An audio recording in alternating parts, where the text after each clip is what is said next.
Welcome to the Fat Fueled Family Podcast, where every week we talk about things like nutrition, training, how to live a healthy and active lifestyle with your little ones, peaceful parenting, education, and of course, mindset.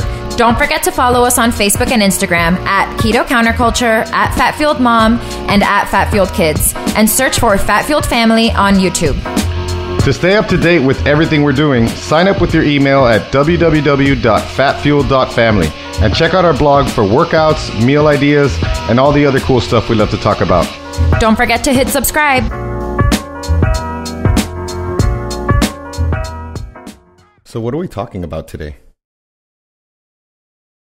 What are we talking about? How to not be insane. That's a good one. That's a good way of putting it. Mindset. We are talking about mindset and what type of day have we had? The type of day you would have if you're going to record a mindset episode. It's kind of like when you pray for patience.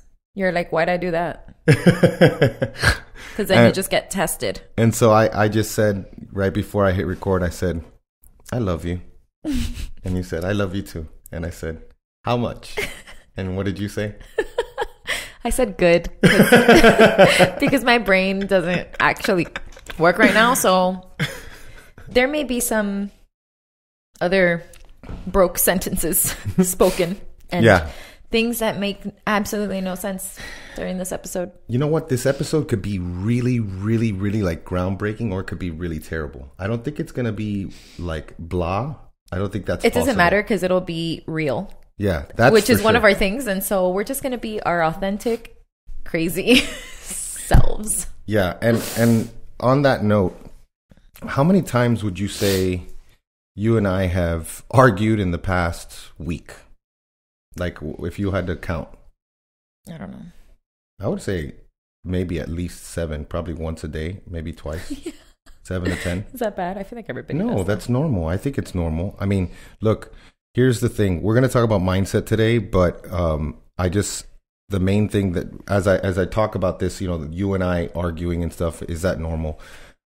It may be that a lot of people don't argue, but a lot of people hold their feelings in and they resent. And I don't think you and I ever get a chance to get resentful. So that's a good thing. Sometimes. We're still human. Yeah, we're still Resentments human. occur. Yeah, the resentment occurs. But here's the thing. When I'm like resentful, I'm like, hey, Danny, I'm extremely resentful at you right now. Yeah, exactly. This is why. Let me tell you why I'm resentful. Yeah. And it's good. I love you. I just, you know, I know I can be impatient with you, and I know you can be impatient with me. More likely it's me being impatient with you. Which is weird because you're the mindset guy, aren't you? Yeah. Maura told me the other day something that I was like, man. It hurt you so bad. I knew it was going to hurt. I've been wanting to say it for a while though. She's like, no. You know, you're this like, you know, live your life the same way with me as you do with other people. And I was like, ooh, that was a tough one to hear. But it's true, because sometimes I can be short fused with you. But, you know, here's the thing. Like, I look at my life as a whole continuum of growth.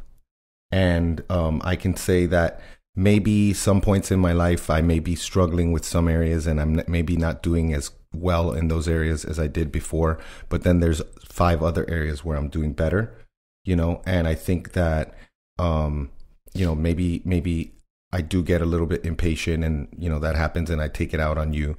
But the whole deal is that life is about trying to become better, and you and I are both becoming better every day, and that's a beautiful thing. So we're going to talk about mindset, and I think we need to start a mindset episode with gratitude. We have to start with gratitude. You know, gratitude is everything.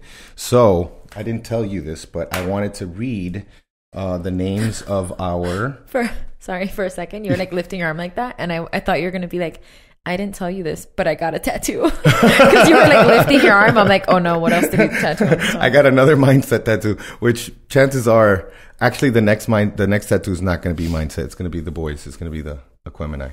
But Just wanted to give a huge shout out to, and I'm going to say their names, Roger Paget, Amy Beard, Elizabeth Ruiz, and Terry Stabler, who Terry being number one, the first one.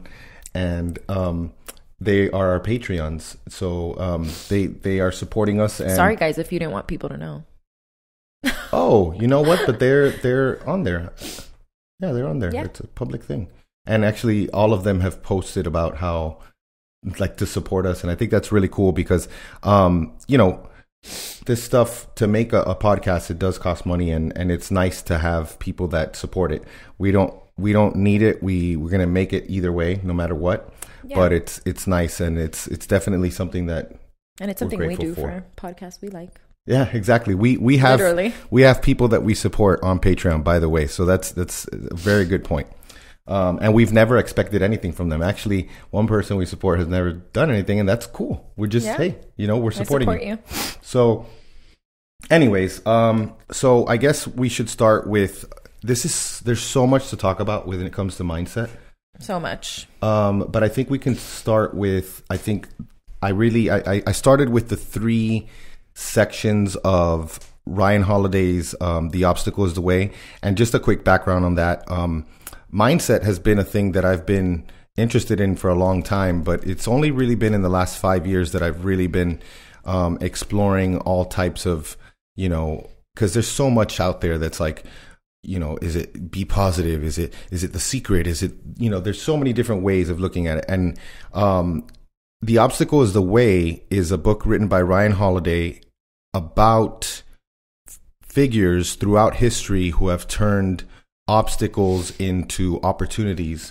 And it's my introduction to Stoicism. I read it last year, probably like in June of 2017. And that introduced me to my first love of the Stoics, which was Marcus Aurelius, because I read him after, and then you read Marcus Aurelius, and I've read Seneca. And Meditations. I haven't done Seneca's because of the narrator. Really? Well, our favorite narrator, the guy who read Meditations, is fantastic.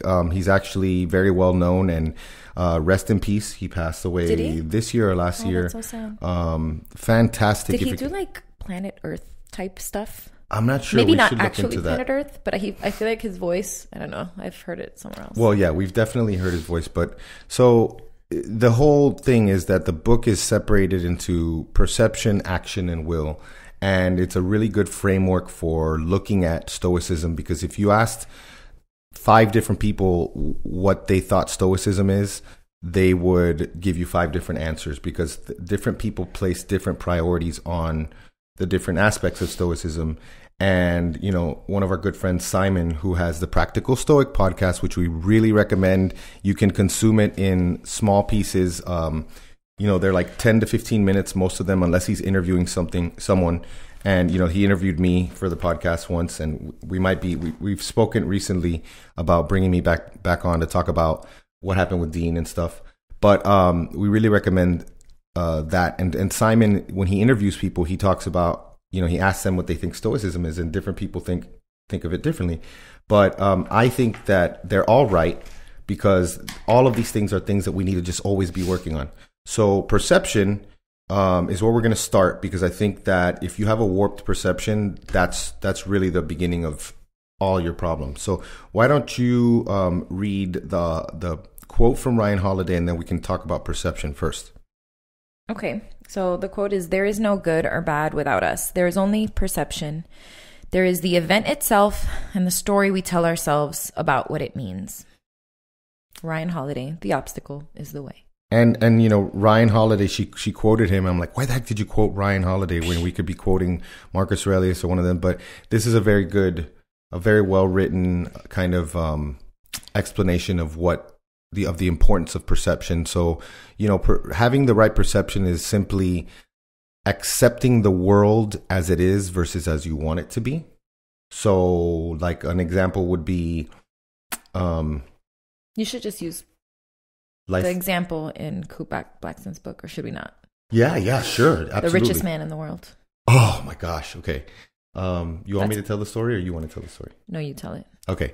So this is a great example of perception, because you got two different people with two different perceptions. Please read that book, by the way. Yes. Just for the sake of making the world a better Kute place. Blackson, You Are the One. We will link all of this, and we're getting better at this because we're... Yeah, Maura was like actually thinking about this as I mentioned, and I'm like, she's grabbing her pen and paper. I'm like, awesome. So... You Are the One is the name of the book. You Are the One is the name of the book. It's a short listen on Audible. It's about 6 hours. Very, very, very life-changing book. Fantastic book. So he's in India, and he sees this legless, armless man who's blind, and he's singing. He's a beggar, by the way. He's a blind, limbless beggar on the streets of one of the poorest slums in India.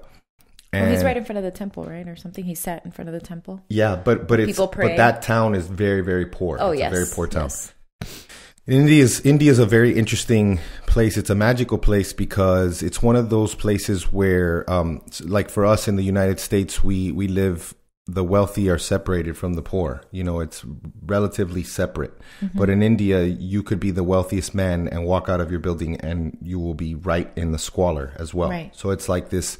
It's a very interesting dynamic, yeah, because it's like both of them are together, living together, and the guy, he walks up to the guy, he looks for someone to translate first, and he finds someone to translate, and he asks the person to ask this guy, how do you do it? How do you right? Because the man was there singing like happily, and just loving his life, loving every moment about his life. Yeah, and he says he looks over and he just says, what else is there to do but love? And he just keeps singing. And then he sings, and then he finishes finally his song, because he really just wanted to answer the question and get back to his singing, because that's what he wanted to do. He wanted to sing. So he says, young man, and he's like looking for, obviously he can't see, but he says, knows he's there. He says, life may give you what you want. Life may never give you what you want. But you can always give life who you are. And when I heard that, yeah, absolutely. Shattered. Stabbed right through the soul. I really, really was just like, and that's going to be giving life who you are. We're going to come back to that. But, that is, he basically, Kute Blackson dubbed this person the richest man in the world because he has nothing, and he gives freely of himself. He loves, and he's happy in his situation. And that is what perception is. Perception, having the right perception is basically accepting the world as it is. Yeah, and just accepting everything as it is, really. Yeah. Perceptions can change too. Like some days I have a different perspective on the same thing that I had a better perspective of the day before. Yeah. Do you get what I'm saying? Because we're tired or we're stressed, and we're not in the same position as we were that one time when we handled it well. Exactly. Yeah. So again, work in progress. This is just like an ongoing. It's like meditation. It's a practice. It's one of those things that you're never good at. You're literally never going to be really good at it. You're going to get better, and you might actually be really good at it one day if you practice enough. Mm-hmm. But it's always work. And it's always work. You could be like doing so good one day, and then you're not, and you're like, oh, I'm not, but you're still growing. So it's like you have to like just take it for what it is, because you have to center yourself. You have to continue your practice, and you have to build habits. And a lot of this stuff is all about habits. This is why we wake up every morning. The Power of Habit, by the way. Oh, that's a great Charles Duhigg, fantastic book. Creating habits, it not only, it wires your brain, it rewires your brain. And having your brain rewired is a beneficial thing, knowing that your brain does not want to go out of its way to think about things, right? Because your brain is always leaning towards automaticity. It wants to be automatic. Because that's the least amount of energy. So right. So the perception is the most important thing, where we start with the right perception. And then if we have the right perception, we are able to take the right action. Sometimes if we have the wrong perception, we don't take any action. Right. We're frozen. We're frozen. Or Yeah. we take wrong action. Or we take a wrong action, which is, we can give 50 million examples of that. Like, I have the wrong perception. I'm upset. Here's a perfect example. What was it that happened last night that I was so upset? Okay. Our couch.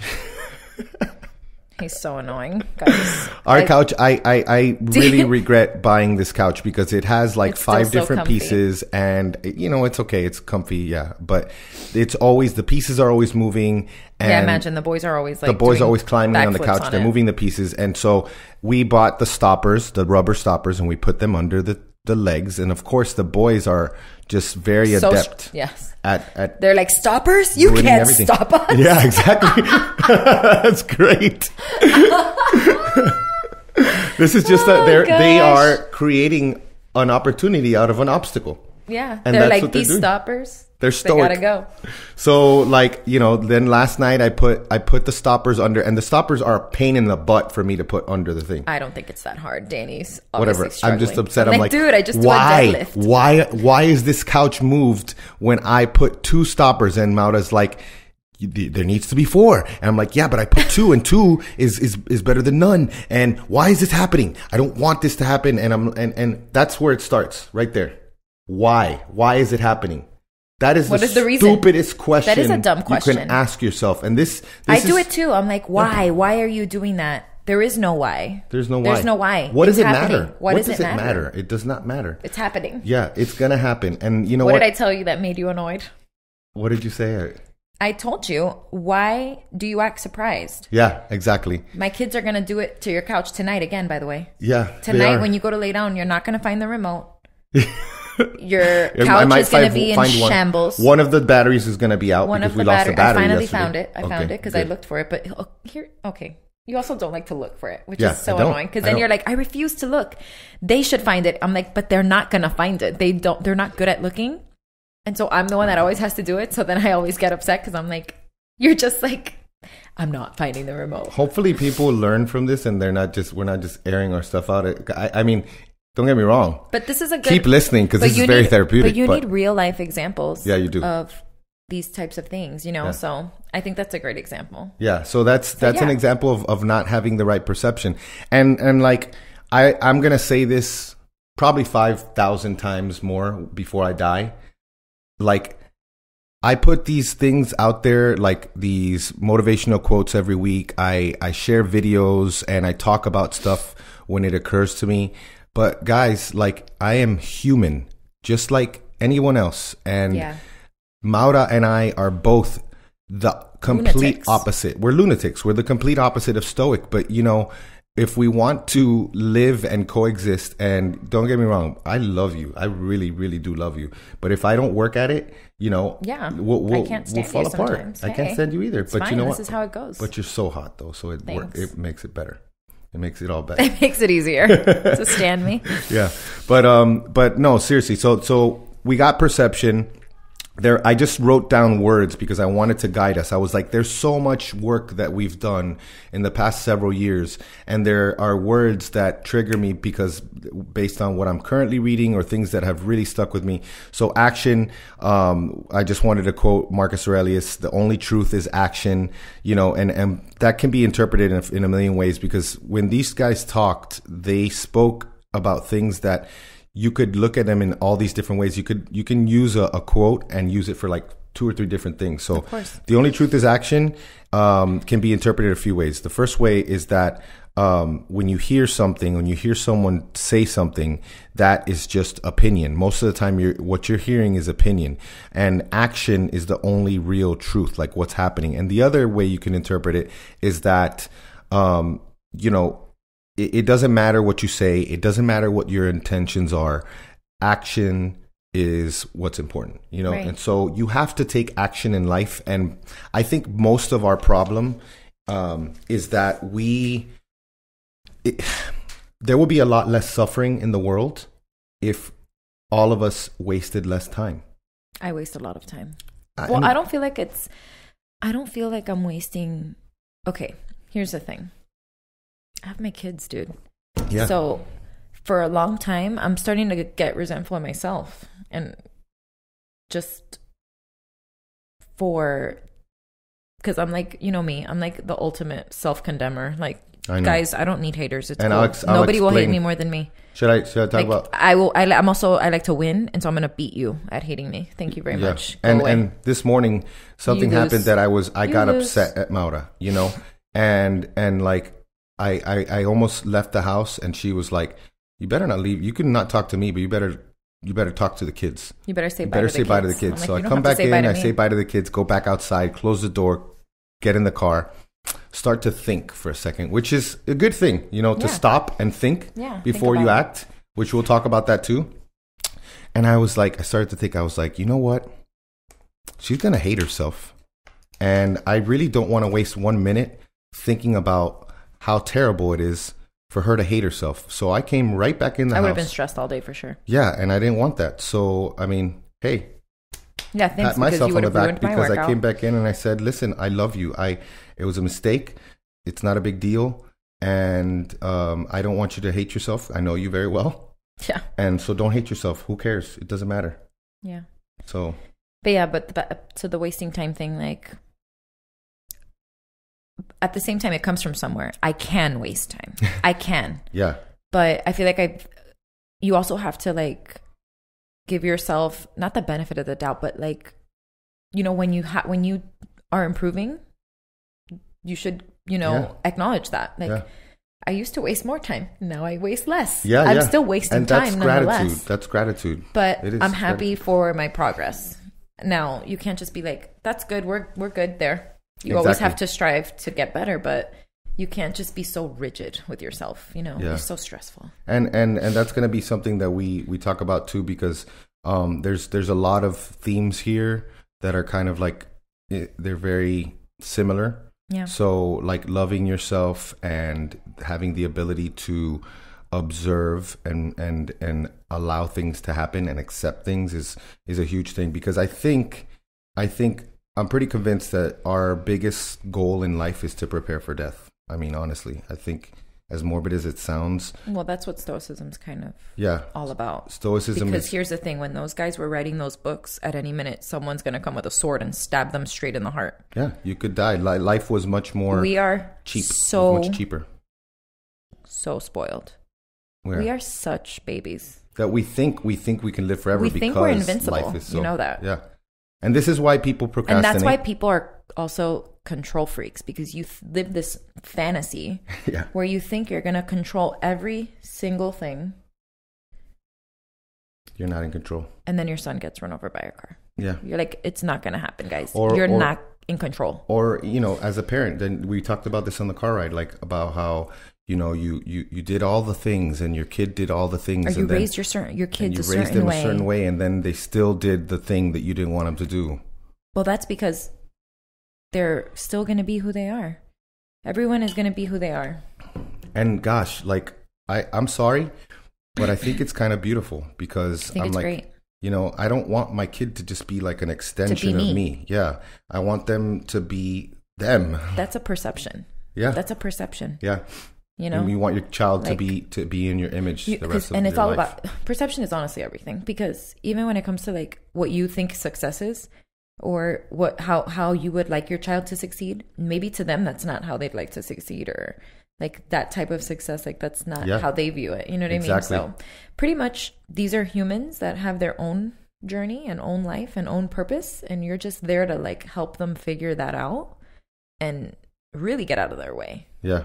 Gary Vee talks about this a lot. He really hates parents. he does knows. Not like parents. He's like, yo, tell your mom to get out of your way immediately. It's so interesting to see how different leaders in our world like view problems, and it's such a beautiful thing, because they all have so much to offer and they're different things. And Gary Vee, his thing, he definitely has a thing with parents. So no, you're fine. All right, let's go to Will. Because the will is not about willing things to happen. This is not like, you know, Luke Skywalker using the Force or The Secret. Like, if I just will it to happen. No, the will is about actually having. It's like endurance. It's endurance. It's resilience. It's like, are you going to wake up tomorrow and do the same thing, which is do what you're supposed to do. Be good. Be a good person. Be virtuous. Have integrity. Love others. Love yourself. And that's what the will is. And so the other thing about the will is that it needs to be strong. So a strong will basically means that you're able to show up every single day and do what you're supposed to do in life. But you also need to be flexible, you know, and that's part of having the will, is to have flexibility, to always be flexible to changes. And that is probably one of the hardest ones to do, because, you know, you have, like, I remember last week I was on top of the world on Wednesday. I spoke to my dad. I started telling him that this is what's happening with the business and this is what's happening. And then on Thursday, I find out something that I'm like, okay, we're on our own for this. This is happening. And then we've had some other changes, and that's life, you know. But of course, Marcus Aurelius being my favorite Stoic, I have another quote from him. He says, "When forced, as it seems, by circumstances into utter confusion, get a hold of yourself quickly. Don't be locked out of the rhythm any longer than necessary. You'll be able to keep the beat if you are constantly returning to it." And that goes back to the habits, because if you have good habits, you're going to be able to get right back on. Whether you cheated today on your diet, whether you someone died, whether you didn't get the loan that you needed for your business, you didn't get this, you need to go back on the beat. And that's where I always think of Jocko Willink, because, you know, 4:30 a.m., you're going to see that watch. Post, man. You know, every Kills single me. day. I love it, man. I love that. You know, get after it every single day. It doesn't matter. I didn't sleep last night. Okay. 4:30, still waking up. Well, but you need your sleep. Yeah, but there's work to do. Yeah. That's how I view it. I'm sorry. There's work to do every single day. I need to sleep. Well, because You're like, go to work. I'll wait for you. I'll be in bed. Well, no, but that's also because, like, the type of work that I do, if I don't sleep, I'm not going to be, it's going to be a bad day. It is much more physically exhausting to do what my wife does, because she has to overcome actual physical emotions all day. And that puts a lot of stress on her body. The way I describe it to Danny is like, and any mom, any parent really can, even if you don't homeschool, it doesn't matter. You get glimpses. Anyone can relate to this. Like, I literally feel like a keyboard of like buttons of all my pet peeves, like every single pet peeve that I have, and my kids are just like click, click, click, click, click, click, click, like clicking all my pet peeve buttons all day long. But that's why things like Calm and Clear, I mean, Gabacom, that's what I meant to say, even though Calm and Clear is another good one, from Ali Miller. And there's things that you can do. And that's why I go to the gym, I sit in the sauna, and I have my time. But yeah, but I wanted to say something about what you were talking about before. Was it the will? About the will. And it's also going back to perception, because while I was looking for these quotes, I saw another one. I don't remember the quote. You'll probably know what I'm talking about. But it's about basically like why our whole entire the problem with people, and the reason why we lose our minds most of the time, is because we act so surprised when things happen. Like, we're like, I what? know what you're talking about. I'm going to tell you right know now. what I mean? Like, like, I got a flat tire. I can't believe it. Why? Why can't you believe it? People get flat tires. Like, you're acting surprised, and that's your problem. So, like, you're like, why is this happening? Because life sucks. Surprise. So here, first I'm gonna. Did you find it already? Yeah, I did. I knew exactly what you were talking about. You knew what I was talking about, right? Yeah. But first I'll explain why surprises really mess with our heads. And Jordan Peterson put this perfectly. Jordan Peterson said, when something catches you by surprise, it really messes with your head, because you had a view of how the world was in your mind, and now this challenged that view. And whether you know it or not, subconsciously or consciously, it's going to be subconsciously. If that is not true, then what else is not true? What else can true? Everything comes into question. Yeah. That's how it is. So Seneca says, being unexpected adds to the weight of a disaster, and being a surprise has never failed to increase a person's pain. For that reason, nothing should ever be unexpected by us. Our minds should be sent out in advance to all things, and we shouldn't just consider the normal course of things, but what could actually happen. For is there anything in life that fortune won't knock off its high horse if it pleases her? We are not in control. We're not. And the sooner we realize that. And we're living on Earth here. Last time I checked, it wasn't like heven or anything. Like, this isn't like this perfect world. Like, this is where things happen. There's a lot here of on Earth. This happen. Is the place. Yeah. And there's there's beauty to it. but there's also struggle. This is where your cars don't work, where you get flat tires, where you forget your labels when you go to... you forget labels when you go to UPS, where you have to make a U-turn to get to the... where someone cuts you off. Like, why are you surprised? Yeah. You're surprised, but that's the problem, that you're surprised. And if you're just like, there it is. I'm not surprised, person who cut me off. I'm speaking directly to Danny because he gets really upset. I get bad. We're working on it. And we all have our struggles. Towards the end of the book, Kute brings it back to the love, and he starts talking about love, and he says that everything in life is an opportunity to love. That's absolutely true. True. That guy that cut me off on Sunday, instead of speeding up and hitting 60 miles an hour on the street to get this guy from cutting me off, which we almost like, I don't know, my whole body gets like tense. I'm sorry. He put all of us into fight or flight. Bad right after, obviously, but I could have taken that as an opportunity to love. He's not. How do you know where he's going? Yeah, he's not going to know who I am. He's not going to thank me. He doesn't have to. Everything is an opportunity to love. So no, and that's the thing too. Like, you don't know where. I know it's cliche, but like, you don't know where he's going. I don't. Maybe he got a call. That's scary. Yeah, exactly. And he's rushing home for some reason. Do you know what I mean? Yeah. So yeah. So of course, when you don't think assume. Of love, life is an opportunity to love people, and I don't know if other people think about this stuff the way we do. We really do think like... I don't think everyone does, honestly. But we want to change the world. We do. We want to change the world. And we think about these things, and we think about the fact that, like Jordan Peterson says, like, what can I do with my life? And I think the simplest thing that you can say is like, I would like to decrease suffering in the world. And when I think about it that way, I'm ultra grateful, because every single day I get someone who says, thank you for the content. My wife is talking to me differently. My kids are on board. I'm eating healthier. Whatever it is that they got from us. And like, it's less suffering. When you look back, you're going to be able to say, you know what? If I hadn't existed, the world would have suffered a little bit more. Yeah. And that's a beautiful thing. It is. So it's that takes us, I think, to authenticity, I think, because the world needs you. The world needs you. You need to understand that you... I can hear Kute Blackson saying this. The world needs you. And like, the person that you're supposed to be, the person who is 100% unshackled and free, lives within you. And you may be keeping this person from existing because of a fear, baggage, whatever it is. But just know that if you are not your authentic self, you're hurting the world, because the world needs you. The world needs you just as you are. This is our podcast, so I'm going to say this real quick. This is a quote really quick. Fear defeats more people than any other one thing in the world. Say fear? Yeah. Fear defeats more people than any other one thing in the whole world. And it's so true if you think about it. Yeah. A lot of the by stuff Ralph is based... Waldo Emerson. By who? Oh, Ralph Waldo Emerson. That's awesome. Just saw that while I was... That's a beautiful thing. Like we're afraid, so we hurt others. We're afraid, so we hurt ourselves. That's the biggest one.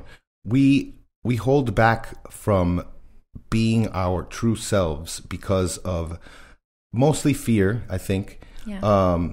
There was a beautiful story in the book about a female client of his who just couldn't break out of her shell. And finally, when you get to, if you're really going to one of these events or one of these like liberation retreats, things, whatever you want to call them, like a retreat or something, and you're really trying to get to the core of who you are, and you're trying to learn. And when it gets to that point, when you finally break down and the truth finally comes out, because part of it is like, I don't know what I'm supposed to do. Yes, you do. You're lying. You know exactly what you have to do. Don't lie. Stop lying. You know what you have to do. You're just afraid. You don't even want to say it. That's how afraid you are, that you don't even want to say it.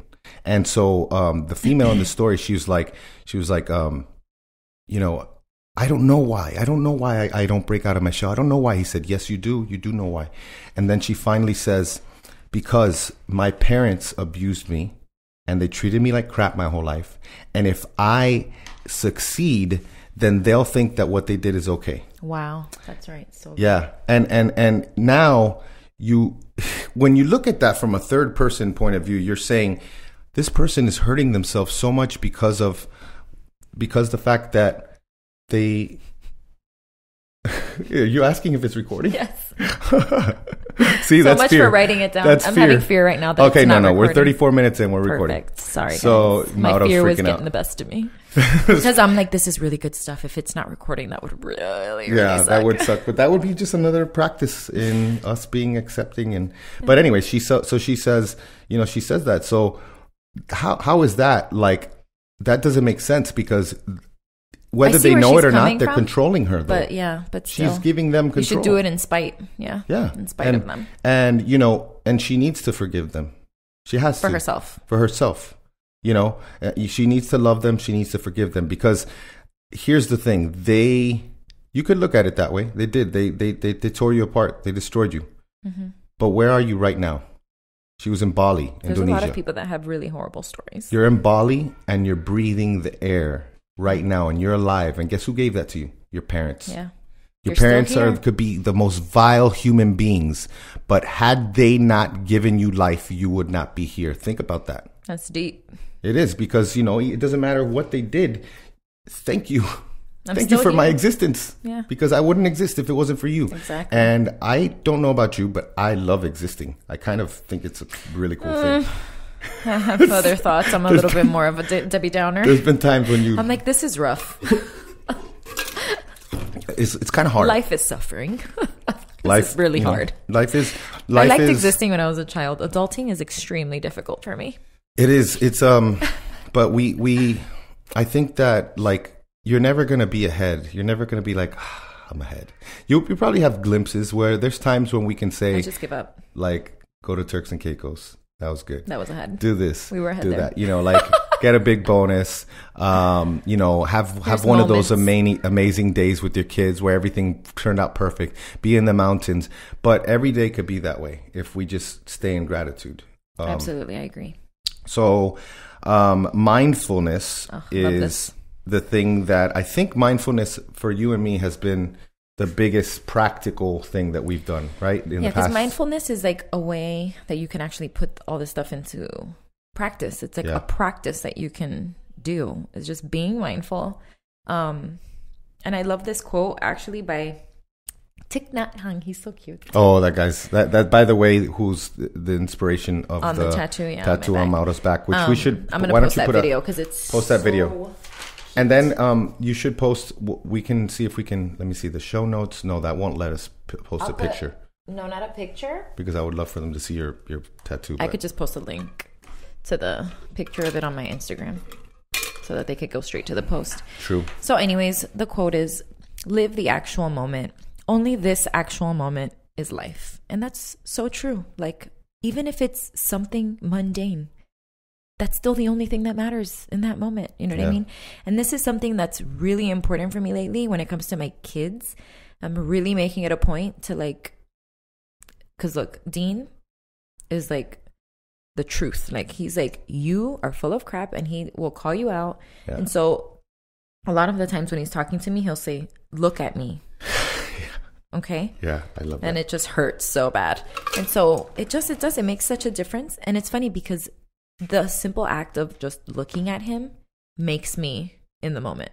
Yeah. Because now I'm just looking at his little face and then he's like, and he's like talking and it's so adorable. Instead of like looking at my phone or like trying to multitask, it's just like, okay, let me just look at him and hear what he has to say right now.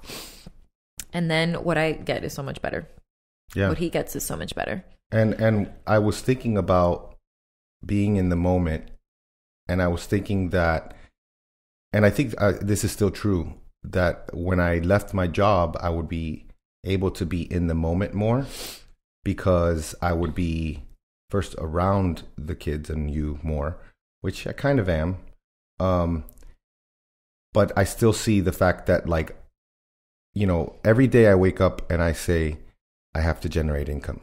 This has to happen. Right. Like, I made a lot of money. You guys, I did very well with my previous job. It's this whole... Yeah, it's not like I quit my job. I work at Big Lots. I don't know. Yeah. I Nothing against Big Lots, but Danny, I did very well. And, like, thank you. I really, seriously, thank you for trusting me, because I'm telling you right now, because You're welcome. You're welcome. I left a very lucrative job to pursue what I'm telling you all to do, to pursue and to show my kids, like let's put our money where our freaking mouth is, man. Let's live this life. Let's see what happens when we actually. And then you would have never known. Like, I had to let you, even though it is scary. I mean, obviously I didn't agree with it at a certain time. Oh yeah. Because it just wasn't the right time. And it is still scary because honestly guys, it is just easier. Yeah, it is easier. It is much easier for Danny to just go work at his job that pays him very well, has great hours where he's basically making his own schedule. Yeah. Has a free car, a free phone, like. Yeah, we just had to turn everything in. I had to turn in a cell phone, an iPad, and a laptop, and a printer, and I lost my car. Blah blah blah. Whatever. Whoa is me. Whatever. But like we're doing this, and I'm really focusing on that and trying to be in the moment more, and because this actual moment, like the way Thich Nhat Hanh says, this actual moment is life. That's what people talk about when people think about eternity. I think of eternity as right now. It's happening right now. Eternity. We live in eternity. It started. When we try to like look at life as this like linear time thing where we're like, this was the past, the future is the future, and let's keep looking and let's not be right now. You kick yourself out of eternity. Yeah. Eternity is happening right now. Yeah. So. Going back to authenticity, why don't you read that quote, because you put it there and I like it. Which one, about the kids? Yeah, and you can read the Seneca one too, because that is. I honestly, who's Eric Cantona? I actually don't know who that is, but I think stuck out to me because it's so true. Yeah. And so it says, children go where they find sincerity and authenticity, and it's so true. Mm-hmm. It's so true.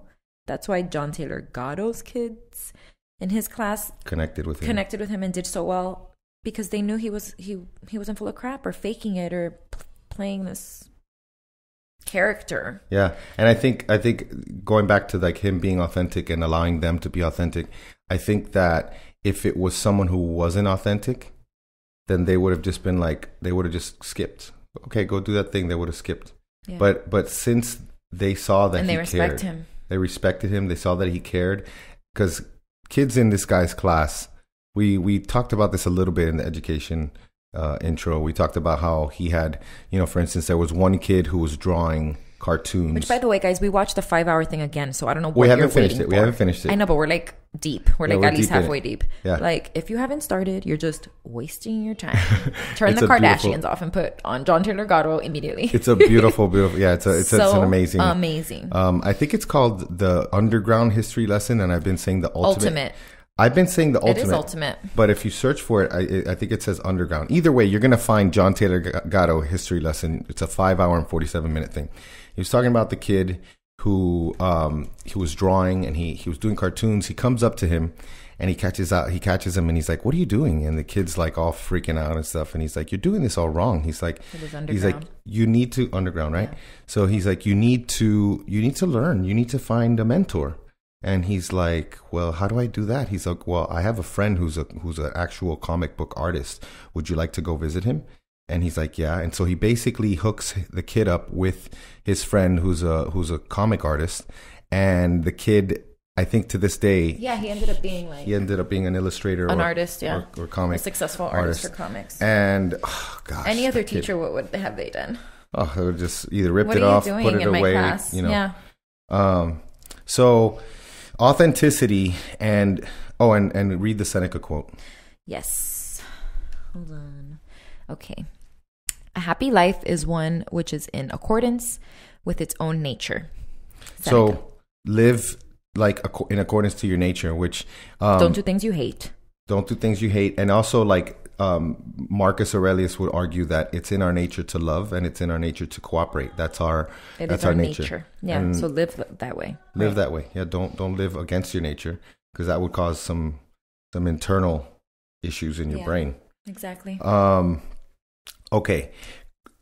now we're gonna keep going because I wrote all these words and I'm just like, I wrote literally gratitude, love, observing, facing your fears, challenging your beliefs, acceptance, giving, all those things. Those are words. And then at the end, we'll talk about a few ways that we put these things into practice. But right now, this is just kind of basically giving you a stream of consciousness of us talking about mindfulness. This is hopefully, if you don't know what mindfulness is and you don't know what mindset is, then this is going to, challenge you and give you like the appetite to start reading and start learning and watching stuff.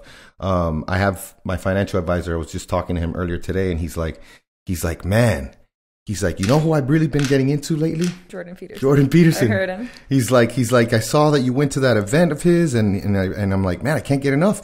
And then I binged his YouTubes. Oh yeah, he's fantastic. And then I told him he's got to read the Kute Blackson book, and everybody's always watching. And so like, you think that you may think that you're worthless. You may think that you have nothing to offer, and just know that every single person in the world, and I thought about this today when I was driving, because I read the quote of the day, the Stoicism quote of the day.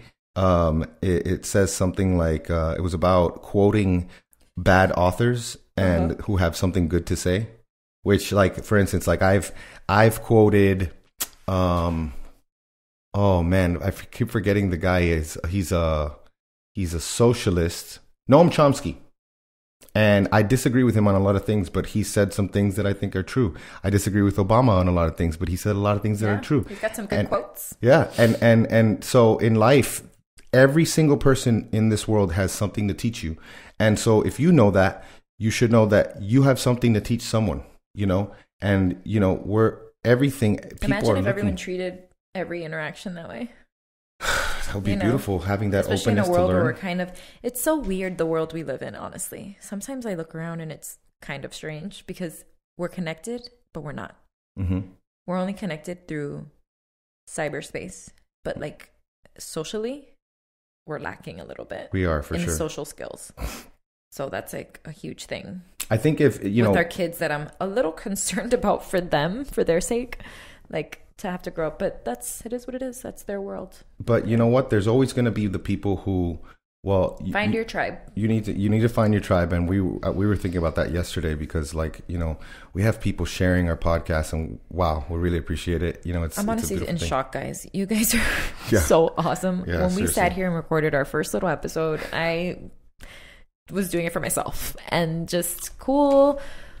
I'll have we'll have something to share. Maybe this will turn into something. And I was really looking forward to the guests. But like, even from the first episode, just, you guys loved it.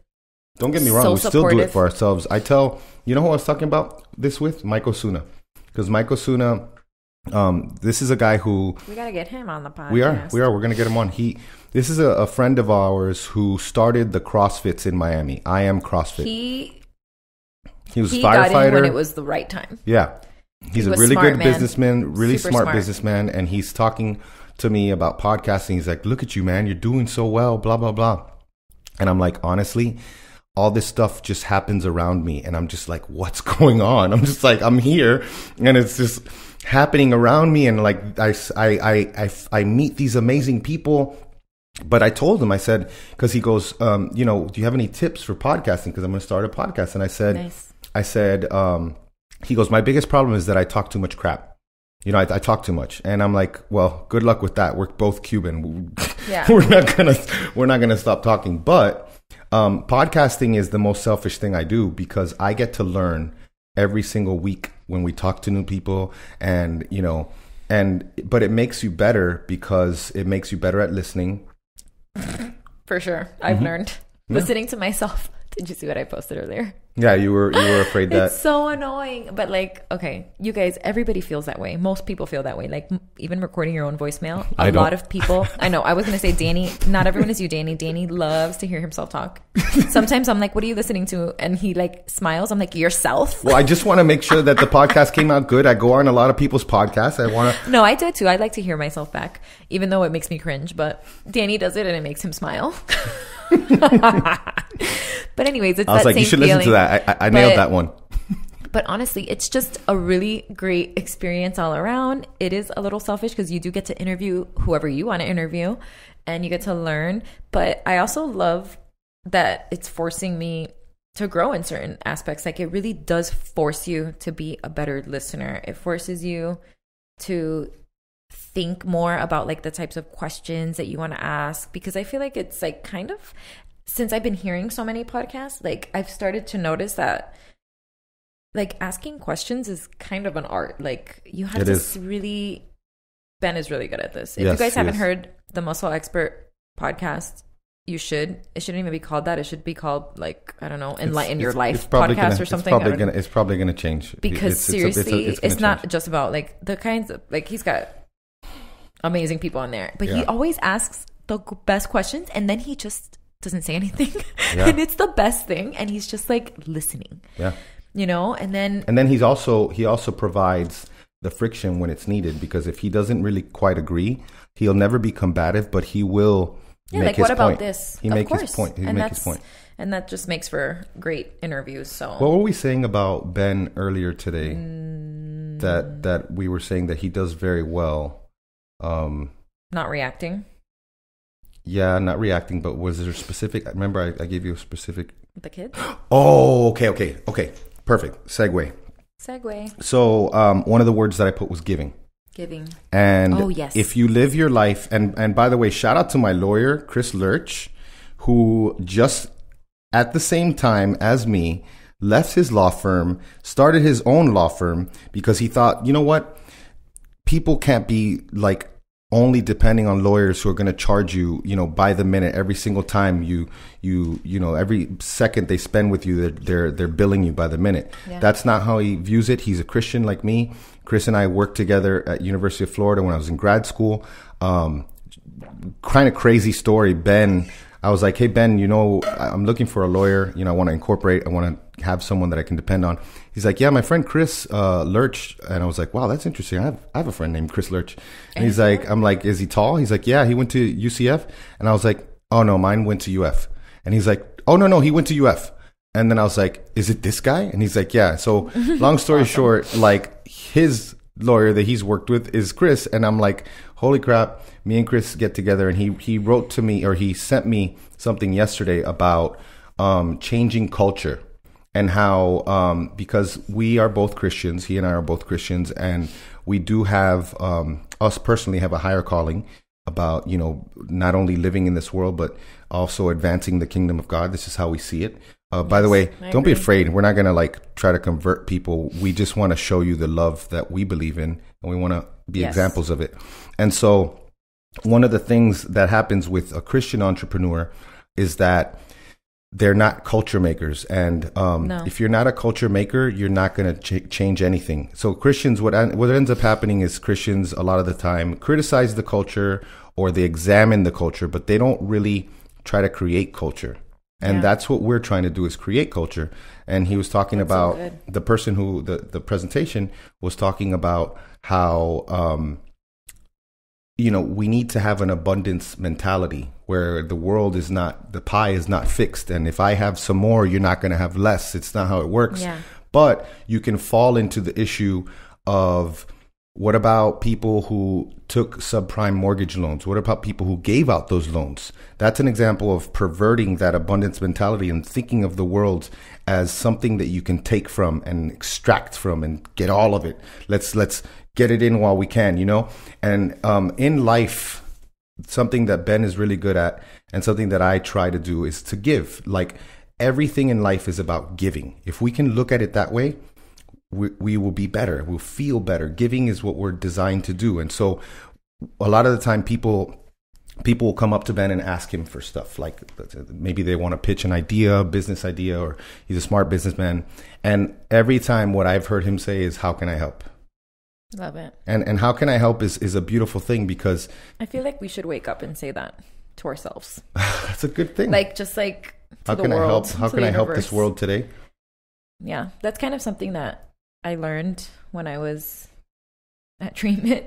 There was a time in my life, guys, where I'm just like Danny, which is why we're so the same. Yeah. I too have an addictive personality and may or may not have struggled with, you know, alcohol and stuff like that. And that's one of the things that But that's why I married you, because you're stronger. Because people who have gone through that are stronger. What they teach you, like, I don't care, guys. Honestly, I'm not ashamed of any of this stuff. This is part of my story and who I am, and I feel like it made me who I am, and I love it. Spectacular human. But yeah, when you go to like AA meetings and you do the program, that's like one of the things they talk about, because as addicts, you're very selfish and you wake up like, what can I take? Like that, what can I get from this person? Yeah. And that is the kind of like mentality that you have when you're an addict, is take. And so that's something you try to move away from. And that was one of the things, like, wake up every morning and stop thinking, what can I take? Start thinking, what can I give? Yeah. Instead of that. So that was just something. Well, and that's one thing that I have a problem right now that I'm currently working on, which is the fact that there are no journals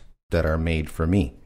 And I think that journaling is a very powerful tool that basically, you know, yeah, that helps you orient yourself for the day. And so, you know, for me, I have these 5 priorities, and I'm going to make this journal and I'm going to sell it because people need this journal, but that's later on.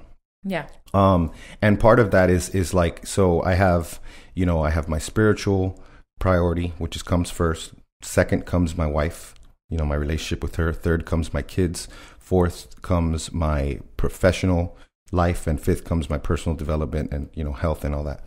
And one way that I do that is I can ask Maura, because I used to, when I first started doing this, I was like, this is how I'm going to help Maura today.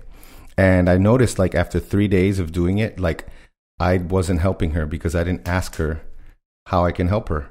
And she's like, every single time, like, congratulations, you didn't help me. This is what you think that I needed, but you could have asked me what I needed, and that would have made it better. Yeah, because sometimes people try to do things and they're like, that's not what I need. Yeah. I don't need you to do that right now. And that's fine.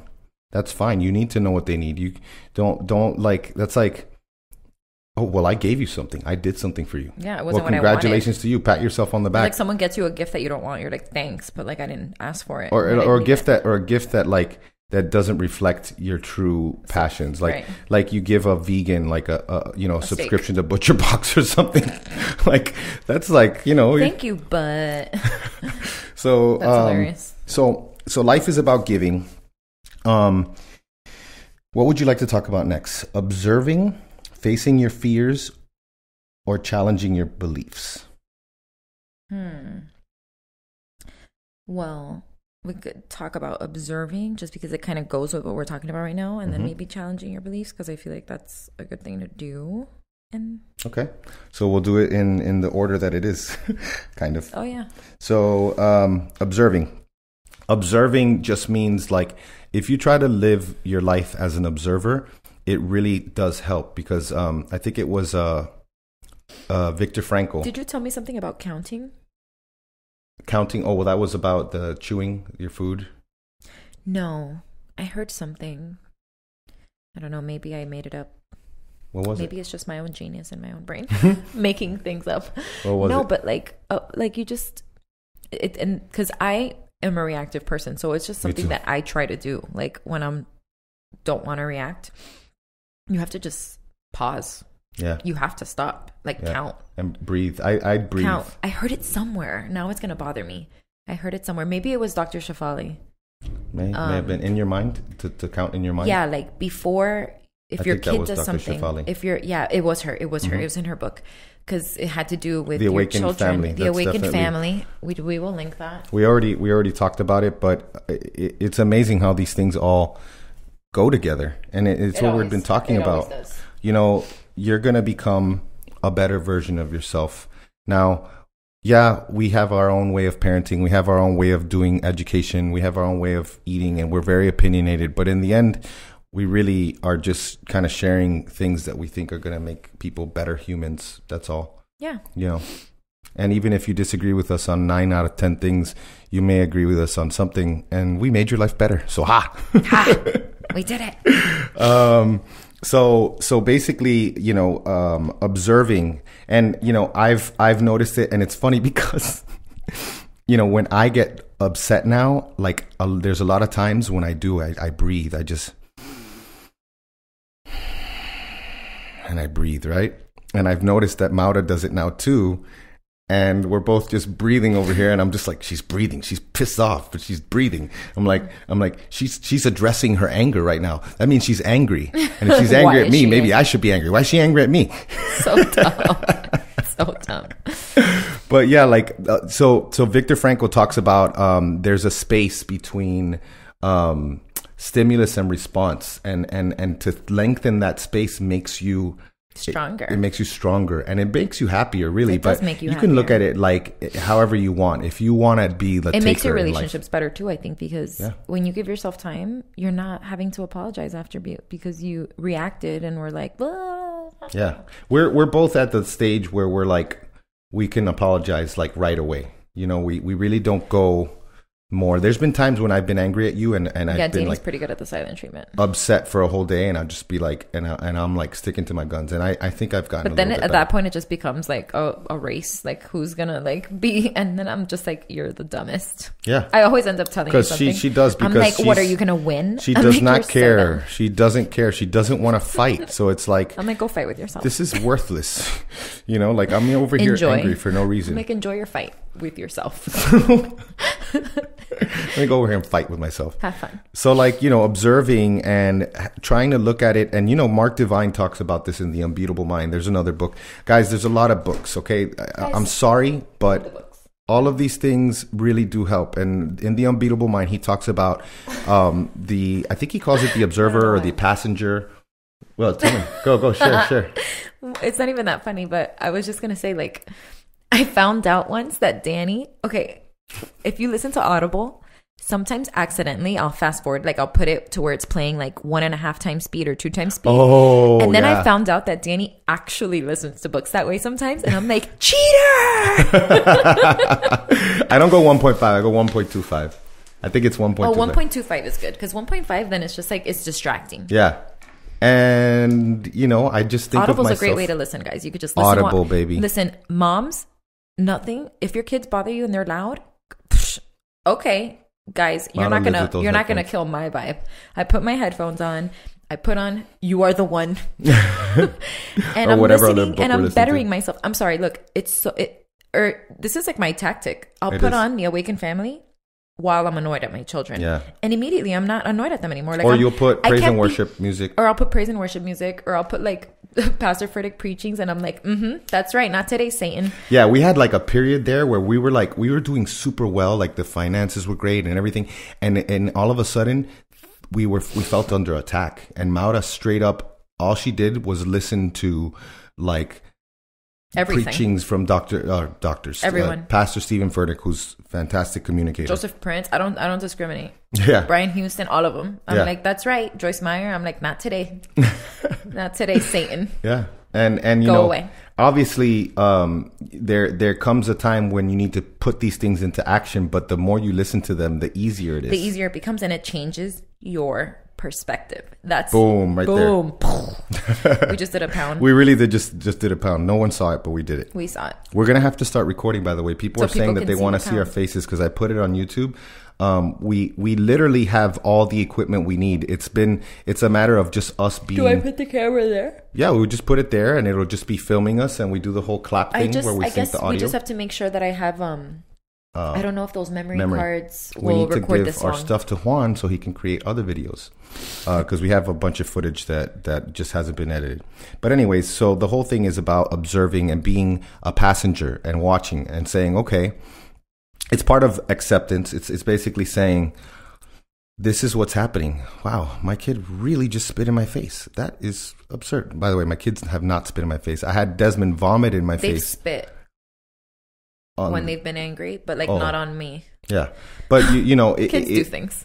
Part of life, and that's why I think part of this whole thing is getting us ready to die. Is really just learning how to live is a lifelong thing, and learning how to accept things. And the more you can accept things, and this is why Buddhism is a very effective, I guess you could say, religion, even though it's not really a religion. I do a lot of practices that are Buddhist, even though I'm a Christian. And I do think that a lot of these things are in line with what I believe. And it's about accepting. It's about saying, you know what? Life is suffering. There's always going to be suffering. What am I going to do about it? Nothing. So I can either be happy or I cannot be happy. It's literally a choice. I think I posted like bubble in your choice. Like here it is. Yeah. Just bubble it, and you're in charge. You're in charge, and that's a beautiful thing. And yes, some days are harder than others. Some days you're PMSing, and you're like, Ooh, I don't actually care today, guys. You guys are actually bothering me. Please leave. Yeah, yeah. And you know, she'll warn me. She'll say ebb and flow. You got to warn, and I'm like, you know what? Once I warn, it's their fault. I'm like, what the heck is wrong with you? What's wrong with you? I'm like, woman? I already told you. I'm like, but I'm like, why are you surprised? Here's the still thing. Crazy. But here's the thing. He's been with. How long have we been together? We've been together since. Okay, you've been dealing with me since 2007. Okay, and it's been 11 years. You've been dealing with my antics since 2007, and I was way worse before. But every month when I'm PMSing, it's the same thing. Yeah. Why are you surprised? Yeah. It's your fault for being surprised. I can't be surprised, especially because the first thing that I said when I met you. In my mind, and I told this to my cousin. Yeah, you're the one that chose it. I said, she's crazy, man. I love it. It's weird. Like, it was just, I guess it was because I knew that you were my type of crazy. Yeah. So observing and accepting and looking at life. And really what you want to do is you really want to, there's lots of practices. We'll get into them. I just want to make sure we cover these last couple of things. We're at about, let's see where we're at here. We are at an hour and 5 minutes, so we're good. Not that it matters. We could keep going. People apparently listen. So, so apparently they're listening. Yeah. So hey, our parenting was 2 hours. So you observe and you practice on making that space between stimulus and response. Like Viktor Frankl, I think he says between stimulus and response, there's a space. And he's something about that and the importance of that space and lengthening that space. And there's actually communication strategies. I was talking to this about this to one of my friends because I was saying how two of the people who have impressed me the most, and you know, I talk about Ben, but it's because he's had a huge impact on my life. Like he's become like a brother to me. And you know, the first person who I really was impressed with on a real deep level was my boss at VCU, the head coach, Anthony Grant. And the guy would sit in his office and we'd have a conversation and you be in there and this guy is in charge. I know it. He knows it. Everyone knows it. He's in charge. And I'm just here like, okay, what's going on? You know, and he tells me something. He asks me the question. I tell him, well, this is the answer. What do you think? And then he puts his hands in a triangle, like his fingers together. Would he do that? And that's actually, I don't know why, but that's actually like a very powerful position. And you know he that doesn't. The OT told my son Dean to do that. Really? To put the fingers together? No, but to go like this. Like a prayer motion? No, to push. It's more about pressure. Okay. So but that's just a sensory I know thing. people that have done this though. I try to do this because it really does cue me, because you have to think. Get those habits. You get those habits, like cognitive cues that teach you to go back to your practice. Okay. And what that cues me to do is to stop. I don't have to say it right away. I don't have to know the answer right now. I don't have to even know the answer at all, to be honest. So, oh man, I was going to take a picture of you doing that pose. I love this. We do all these things on air. We'll share them. We'll post that on our stories. But anyways, really just working on responding versus reacting. And I respond sometimes, and those times when I actually respond, I feel like I'm on top of the world. I react a lot, but then at least I apologize, and you react still. And when it comes to our kids, it's also an opportunity to teach them. It's a learning opportunity instead of just reacting like, again, so surprised my 4-year-old's acting 4. God, stop being 4. You know what I mean? Like, yes, it's annoying. It is, but again. They didn't choose it. The cutest thing, you missed it, because I was over there brewing my coffee before we were going to come in here, and Dean goes up to the Berkey filter and he goes to fill his water. He leaves the dial on. I know. And so and then now it's full of water and it's dripping all over the floor, and then he's just like trying to sip it while it's doing it, and it's just a huge disaster, water everywhere. And all I could think about at that one point, because I was like, today's a bad day, and that's where you can say, that's your perception. Today's not a bad day. Today's a beautiful day. You know? Yeah, like why is it bad? Nothing it's not bad. It's your. It goes back to saying, it's not what happens. It's your interpretation of it. Exactly. Because it's not bad. It's even like, it doesn't matter what happened. You can say know how I anything. judge my Someone days? died. Anything in this world is not all bad. There's always good that comes from You it. know how I've been judging my days these days? How? My days are not even about circumstances anymore. It's I judge a good and bad day on like how I reacted to things. I like that so much. That's really so good. like I had a good day because my kids are crazy and annoying almost every day. So every day could be a bad day, really. Yeah. I can make it every day a bad day. It reminds for me sure. of Office Space. He's like, so on any given day, it's the worst day of my life because every day I go to work and it's the worst day of my life. He's like, and then the therapist is like, how about today? Is today the worst day of your life? He's like, absolutely. And he's like, man, that sucks. And everybody looks at the therapist like, what are you doing? But yeah, so taking those opportunities, and really it does. I don't know if she said she said a number. I don't know if it was 3 or 5. It might have been like 5 full seconds, like to count. Mm-hmm. And if you need to leave the room, you leave the room. I do that. Okay. I leave. Now, don't storm out. No, just I leave. can be a door slammer. I'm like, slam. I can be a door slammer too. I'm good at that. I'm so, because I just like have like all this energy, but I'm trying not to do that because then your kid slams the door on you and you're like, oh wow, you're It acting. goes back to that mirror reflecting. I'm so annoyed that you're acting just like me. Yeah, exactly. Like, and it goes They back are to like, literally you hate your yourself. mirror. Okay. Yeah. So yeah. I really when like your that. kids, but it's taking a minute to, it's a learning opportunity to teach them and guide them through. It's also an emotion coaching opportunity if there's a fight or something, Mm-hmm. So yeah, taking that pause is important. Yeah, you like have to. what happened the other day where I was like, guys, stop fighting. Remember, and what did I tell you? And then you You're got like, so annoyed. they're Davey not- doesn't want me to correct him ever, though. Yeah, but I've It's gotten, hard. I've I gotten a don't little like bit correction better. either. I've gotten a little bit better. I mean, we both like. I try to tell you in the nicest way possible. Sometimes. Well, sometimes if it's in the heat of the moment and everyone's yelling, I'm like, yo, that But you know doesn't what? help. I- I'm like, like- that's not helping.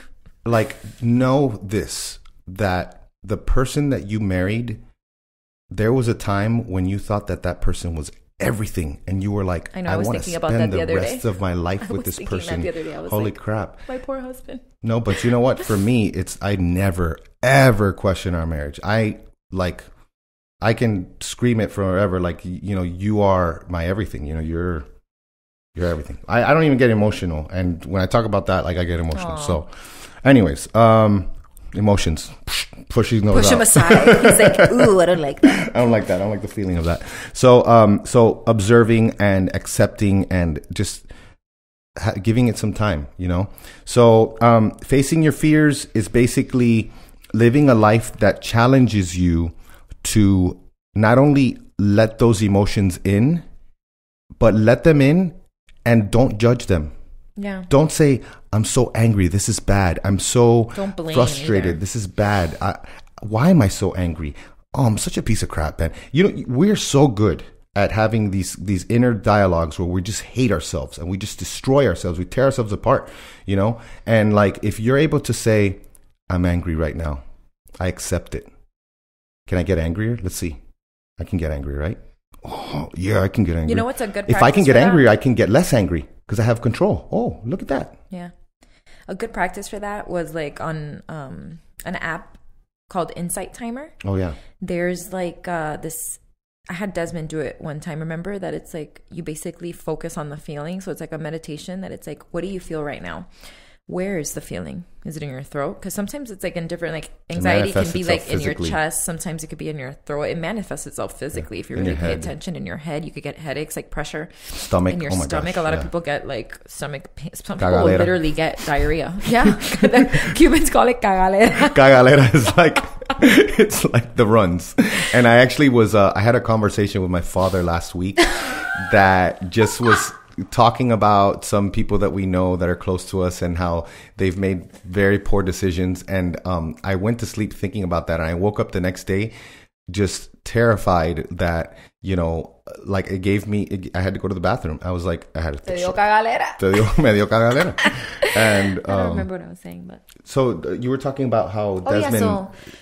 So like that's a good practice to just like, and that's like the last thing you want to do in that moment. I get it. Yeah. But what are you going to do? Sit there and be madder? Like more mad? It's just like, so you focus on the feeling. You could even give it a color, like. Give it a color, give it a name. You give it a name. You give it,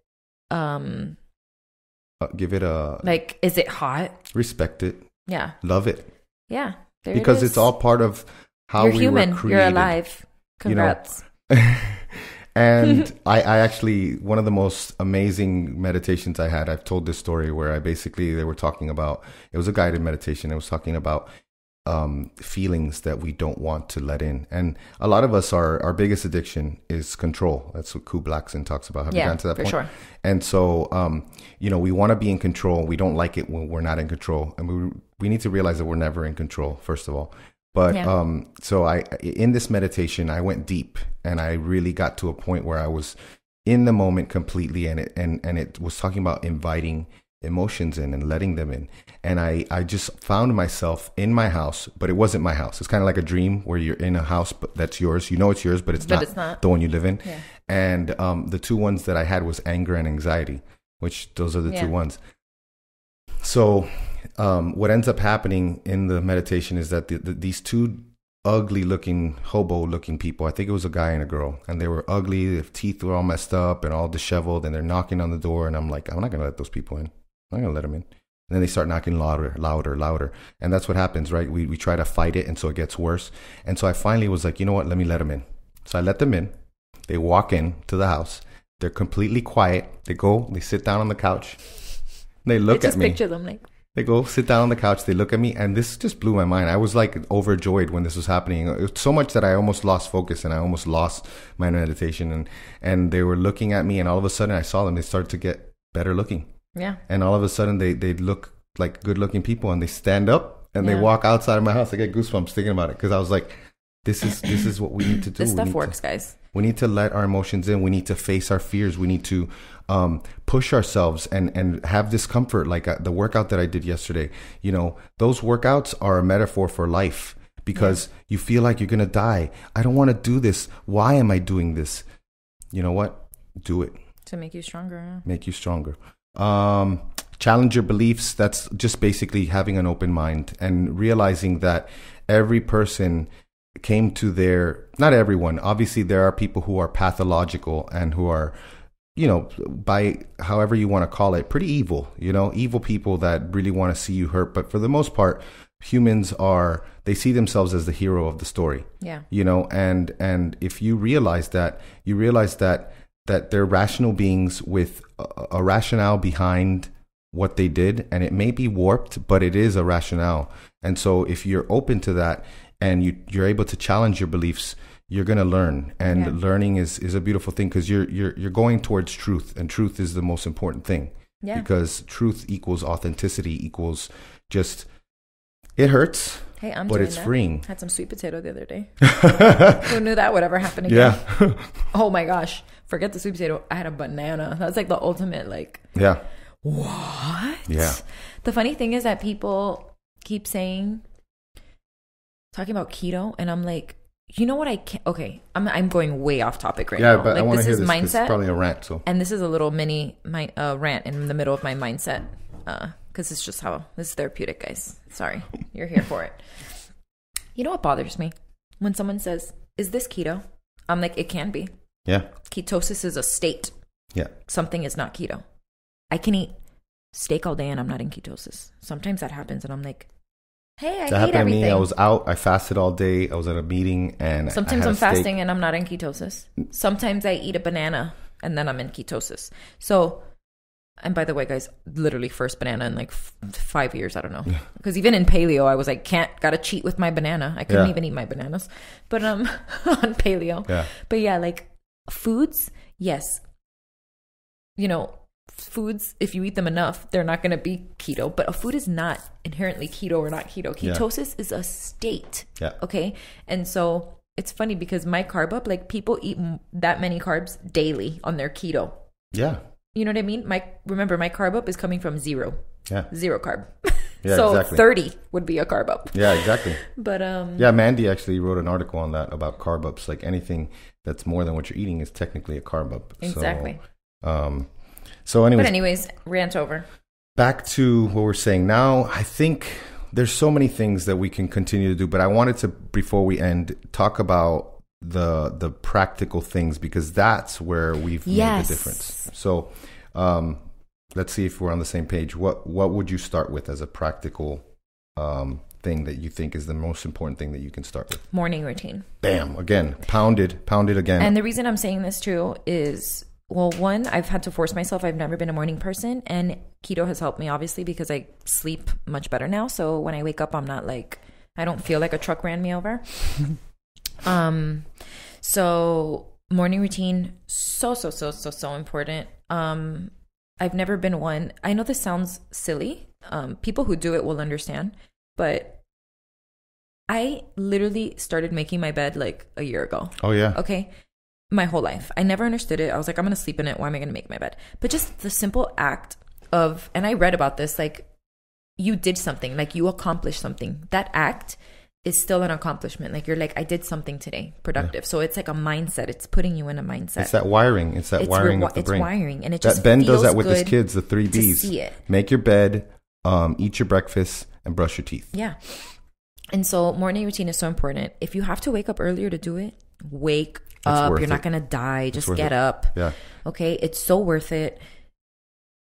You want to just talk about our morning routines? Yeah. Okay. I'll say mine first because yours is like 5 hours long. Danny's morning routine starts at like, 4.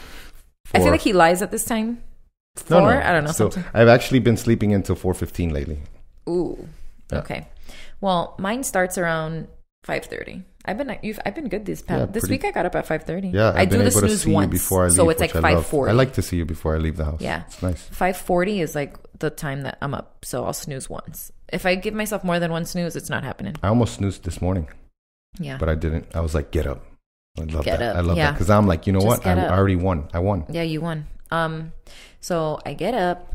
I go immediately to the coffee because I cannot live. She doesn't get out of bed if she doesn't hear the coffee. Okay, here's the thing. When Danny like leaves town for some strange reason, I have to like put the coffee to automatically brew in the morning because I would rather die than brew myself coffee in the morning. Like just mornings are really hard for me. I've never been a morning person, and yeah, keto helps, but it didn't fix it. So it's still like it feels like I'm like climbing a mountain, like walking to the and I get to see this every single morning. And I'm just like, and I'm like, hi. And he's always staring morning. at me, and it's so annoying because he's already been up for like a year. He's already been up for like 3 hours, and he's like, I'm like, hey. I made lunch. Yeah, he's like, dinner's ready. So I get up, I make my keto coffee, which is always the same. It's always 1 tablespoon of Vital Farms butter and 1 tablespoon of MCT. And I keep forgetting to use. I really want to use tomorrow. This is why habits matter. You see how you can't. It's hard to break them. Like it's hard to create new ones. So I've been wanting. So like I keep forgetting to put that Santa Cruz medicinals, like the CBD coconut oil, in my coffee. I want to do that, but I might make F bombs with that. Like I'm dying for you to open that. Okay, I might do fat bombs tonight then, because I wanted to post about it. But okay. So I do my coffee, and I sit down, and when I sit down, my next step is very important because I make mistakes often. Like sometimes 3 to 4 times a week, I make the mistake to open up my Instagram first. I don't do that. I do sometimes, and then I lose an hour. Yeah. An hour. Okay, literally. And then my kid's walking out. And I'm like, what happened? Well, I didn't get to do my things. Yeah. And already I'm losing. So before opening my Instagram or any other social media for that matter, I open up my Bibles first. Right now I've got like 6 devotionals going on. People keep inviting me, and I keep accepting. Yeah, I've had periods where I do several. It's to the point where I have to do some in the morning and some at night because I can't. Last night when I came to bed, she went to bed a little bit earlier. I'm like, what are you doing? She's like, reading the Bible. I'm like, reading my Bible. Why are you sassing me? But yeah. And then the thing is like, if it's too much and I feel like it's too much, I don't want to. You know how this is like. You can like just read through it, or you can really get into it. Like I don't want to just read it fast to get it done, to check it. Don't do that. And so that's why I have to do some in the morning and some at night, because then I start like I'm like, okay, I'm done for now. So I'll do a few of those, and then I haven't been good about my 5-minute journal, but I'll usually open it up to see the quote and write down what I'm grateful for. I'm really bad about the nighttime part of it, like me too. The second part of it. I'm good about putting in the first part of it. And then I think about my day, like what I'm going to do today. I think about like the things that I want to get done. You know what I mean? Mm-hmm. And then that's it. I'll usually like Desmond gets up pretty early, like between 6 and 6:30. And but he's chill, so I'll read with him. We'll read. And then once Dean's up, party's over. That's when I'll start getting ready and make my bed at that time. And yeah, that's my morning routine. So it's not as crazy as Danny's. Mine is, I wake up in the morning, I get all my vitamins from the bathroom, put them in my pocket, walk over to the kitchen, make the coffee. Immediately, once the coffee's made, I don't know why I do this. This is so weird because I don't want to drink the coffee because I've made this mistake before where I start drinking my coffee before I meditate, and now I'm sweating during meditation. And I'm just like, this is just not comfortable. And I understand. And mind you, it's 66 degrees in the house. I don't know why he's sweating. Coffee or that's not an excuse. It used to be 65, but I've had to add a throw to my comforter. I compromise. Thanks. Thank you so much. Bumped it up to 66. Thanks. Just for you. Thanks. Because I love you. Still dead. Because I love you. Still dying. And so I have to, that's the funny thing too, is because I don't turn the thermostat up to 70 until I'm done with my meditation. And part of it is also because I take my niacin and I start to flush and my face gets red and it's really uncomfortable. You do it before your meditation?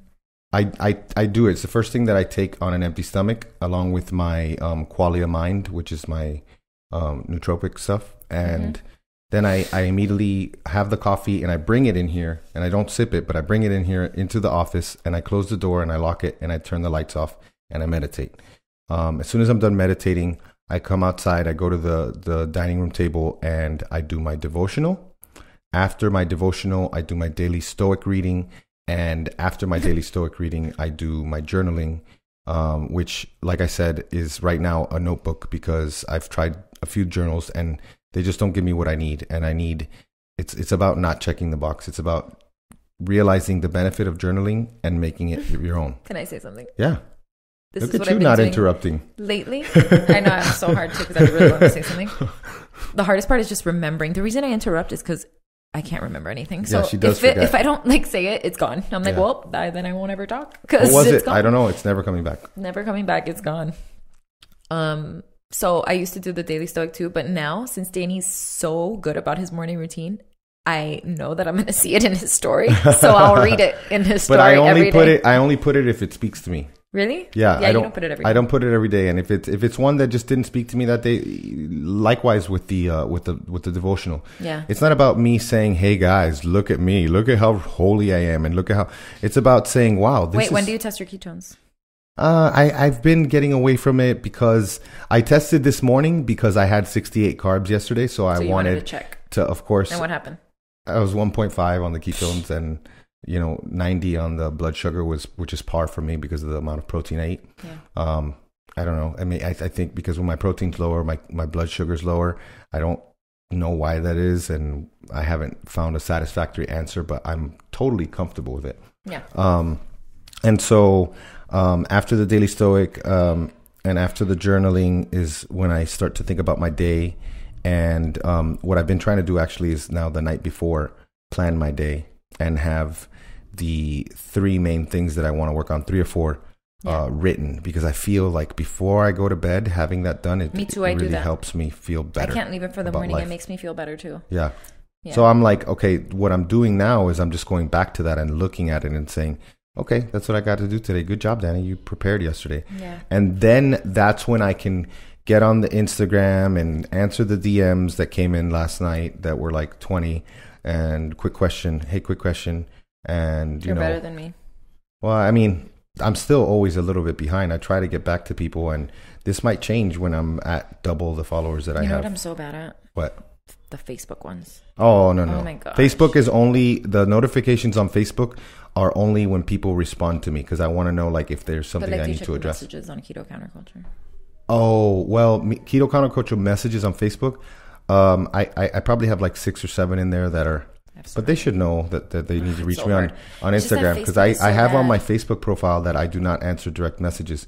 Even though Keto Counterculture is separate, I still feel like whatever. It doesn't matter. I hate Facebook. Facebook's just, I'm not a fan. Instagram is much easier. It's just the layout. I don't know what it is. It's just easier to respond to people. So that's our morning routine, and then I really want to make this a thing at night. I really want to evaluate myself and say, how did my success of my day? I can add 2 questions. So, because I did this once and I was intentional about it for a week, and it felt beautiful. And it was before I quit my job, but I was already like kind of in the last couple of weeks. My manager had been fired. I was already kind of like bothered, so I was like getting ready to leave, and there was that week right before I quit, and plus I was on vacation because of the dean. And I remember that I wanted to say to myself every single night that I spent the day doing what I wanted to do. Yeah, I remember. And so I think that a good thing to checkpoints that you can give yourself at night. Obviously, if you have a to-do list, did you do the to-do list? You know, people always say it's good to talk about like what was the greatest thing about the day and what were the challenging things, and we try to do that with the kids. We don't do that every day. We do it pretty often, but sometimes we forget to. But I would like to add, number 1, judge your success in the day by how you reacted to things. That's a really good one that you said. I really like that. And number 2 is, did I spend the day doing what I love or in pursuit of my bliss? Because following your bliss is following your purpose. And I think I've mentioned this before, but you know, following your bliss doesn't mean that everything is happy. Following your bliss is a struggle. Like think of yourself as a hero, and throughout history there have been heroes, and they all have struggles. They all have to, you know, their wife was taken. What's that thing we watch about that? Oh, that was Campbell. What's his name? Something Campbell, right? Oh, Joseph Campbell. Joseph Campbell. Yeah, the Power of Myth. The Power of Myth. Beautiful interview right before he died. Several part series where he talks about pretty much everything, all the myths that have existed in history and how they teach us about life. But amazing. So that's what it is, you know, having a morning routine, having an evening routine, having a routine a predictable routine that gets you into habits is going to get you in the right mindset. Yeah. So I don't know. I don't know what people are going to think about this episode. I had a really good time. I feel like it's great. Yeah. I think we obviously, going back to being selfish, like selfishly, I feel better than I did before I started recording. Yeah, it was a rough day. That's what happens though if you schedule a mindset episode, expect it. Yeah, that's the thing. Yeah. So goals for life. Don't be surprised. Don't be surprised. Accept, all the things that we talked about. Have the right perception. Pause. I feel like that's the biggest thing. I feel like reactivity is just the problem in general for most people. It's just hard. Everyone is, when you get emotionally charged, it's just hard to not react to, like, it's like a self-defense thing, Yeah. But is it really? You have to just. It's like with the kids. Well, what's the question? Remember, let's see if you remember this. I know you do, but I don't want to give you. I'll give you some context. Like, when there's a meltdown, what is it that we should ask ourselves? Do you remember that? Yeah, is this an emergency? Yeah, that's it. Is this an emergency? Is this really an emergency? No, I actually had a real emergency not that long ago. So it's actually been a little bit easier for me these days to chill because I had a real emergency and a real bad day. And I think we were like... And even then, it wasn't that bad of a day. Because all I did was get good news about my son. Every checkpoint. No brain damage. Yeah. Skull's not fractured. No internal organs. Yes. Spine's intact. Yes.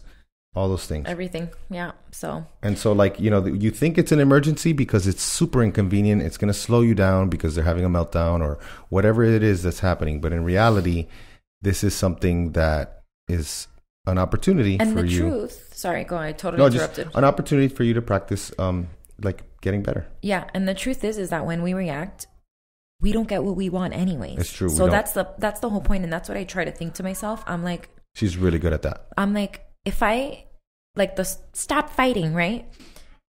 First of all, you're just dismissing both of them in that moment because what they're fighting about, they probably both think it's very important. They do. And it probably is. And it is to them. Because remember, they haven't lived that long and to them, it's a big deal. Yeah. And we shouldn't dismiss their feelings because then they're going to grow up suppressing them or bottling them up inside or doing the same thing to others. So it's like, that's not going to get me what I want anyway, which is for them to calm down. Yeah. So just taking a second to just be like, all right, what's going on? No. One at a time. Mm-hmm. Okay. What happened? All right. What happened? All right. What can you do next time? let's try to find, a lot of times it's like the dumbest thing, For us, it's not even that hard to figure out a solution because we're adults. So why don't we just try to help them figure it out? Because to them, it's just like, oh yeah, I can do that. I can ask. I can ask for what I want. Yes, you could do that. You can ask. Yeah. Today, Dean apparently like scratched someone at the gym, like kind of grabbed their face or something, and the kid was probably doing something annoying. Obviously it's not okay. Yeah. And I'm like, you need to use your words. They need to be reminded. Oh, you can ask. Yes, look, go to her. There's a million people here that can help you. They need to be reminded. So because I feel like that's where people struggle the most, and with their spouses. Yeah. And just with all the close relationships in their life, with your parents, with whoever. There's that saying in relationships where, that cute little thing that she does right now, it's going to become super annoying. Yeah. And then you're going to be like, so annoying. But that was cute at one point, wasn't it? Yeah. Do you know what I tell Danny sometimes? What? Like when you're mad, I'm like, you're stuck with me, so I don't know why you're gonna be like not stuck with me, but like you always say, you know what you we're got not yourself going into. anywhere. But like nobody here's going anywhere. So it's like, what's your time limit? Like, you're gonna put a timer? Like, how long are you gonna be mad for? I like she's literally showing me her anywhere. watch right now. She's looking at her watch. Like, what's your time limit? It's true. But these are the things that you have to think about. Like, it's not important. Is it that important? If it is, then yeah, let's argue about it. If it is, you got to sit down. But then, all right, let's plan a time to talk about it then. Let's go to dinner. Let's go like human beings, not like, Yeah. It's just so. Jordan Peterson talks about that. Yeah. So, like I said, I Anyways. don't know what they're going to think. I hope they get the value out of it. And I hope that we communicated these things in a clear way that has some sort of thread to it that they can connect things, because I see them all as connected. Yeah, I because think it's of all awesome. We're going to put all the stuff in the show notes. We appreciate you guys more than you know. And we're going to have some really cool guests that have to do with mindset on the show. And I think you're going to really love it. So stay tuned for that. And anything else you want to say? I just thank you again for subscribing. If you're like me and you say, well, I'm going to subscribe later, or I'm going to leave a 5-star review later because you appreciate what we're doing, don't do it later. Do it right now. Yeah. Because I've done that. I've done that. Leave a 5-star review. Leave a 5-star review. This helps us grow our platform. So more people, if you think more people can learn about it, you'll have more people to talk about it with. Mm-hmm. So, yeah. And always stay for the song. Yeah. There's always a good song. Have you picked anything for today? No. It's like, it's become her thing, which we used to look for music together, but now nobody has time. Yeah. So she's been the one who's... And it is a little harder now. It's a little more of a challenge because I have to be limited to copyright. Even though I don't know what's the deal with that. I feel like I can buy some of the rights. Well, you can buy rights, but that for cheap, I'm not sure. Well, maybe for like for a podcast episode. Like I'm going to go to that site that they use for Sword and Scale because they always have awesome music. Yeah. And go to that website and see how they buy the rights to certain songs. All right, guys. Thank you all. Again, we're grateful for you. We're grateful for your listening. We're grateful for your sharing. This is another long one. The parenting one for the longest one. But I think I'm equally as excited about this one coming out as I was with parenting. This is everything, though. This is important. Yeah. Mindset is everything. We've already been told some of the feedback we've gotten on the parenting one is that I'm not going to lie. I felt challenged. Someone said that made me think. And I appreciate that. I appreciate that I made people think, because that's kind of what we're trying to do here. So, thank you. Thanks, guys. And everything, that we are saying it with the best intentions, and we just want to really help you guys because it's hard. Life sucks. And life is hard. Keep it together. Life I is think hard. the Stoics say that it's less of a dance and more of a wrestling match. Life is like a wrestling match. But just realize that it's like that. I think when you realize that it's like that for everyone, yeah, it's easier. Because it is. It's like that for your kids too. It's like that for everybody. And we were talking about, at church this Sunday, they were talking about how everybody's faking it, man. Everybody is. We're all faking it. We all got something to hide. Yeah, just because I post that quote in the morning, don't think I had a great day. Sometimes I have a horrible day. Sometimes I yell. Sometimes I post a quote because I'm like, dang, let me get this and I'll be reminded of it. Yeah. And maybe it might help someone else. And and then maybe it'll help someone else. Yeah. Yeah, and that's another thing that I'll just mention one more thing. It's just we keep thinking of things. We are so Cuban. Guys, if you have a Latin family, you know about this. Like, bye. Yeah. You say so are you coming like over? Minutes. Okay, bye. Yeah, so what are you going to do next week? Like, this is what so we do. Final thought, unless you have another thought. No. And realize that this is bigger than you. Realize that you are part of something way bigger than yourself. Realize that the person sitting in front of you, the person who cut you off, your mother-in-law, the homeless person, that is you. You are them. We are all humans and we are all part of something bigger. And knowing that helps you, especially in hard times. When you realize that this is bigger than you, that's when you can say, you know what, how can I use this for positive? Well, I've chosen to talk about it and post about it because I find that, oh, wow, I'm not the only one. Everybody's going through this. Yeah. Thank you for that. I needed this reminder today. Yeah. So kind of part of the reason why we do this. So thank you all. And until next week. Bye. Bye.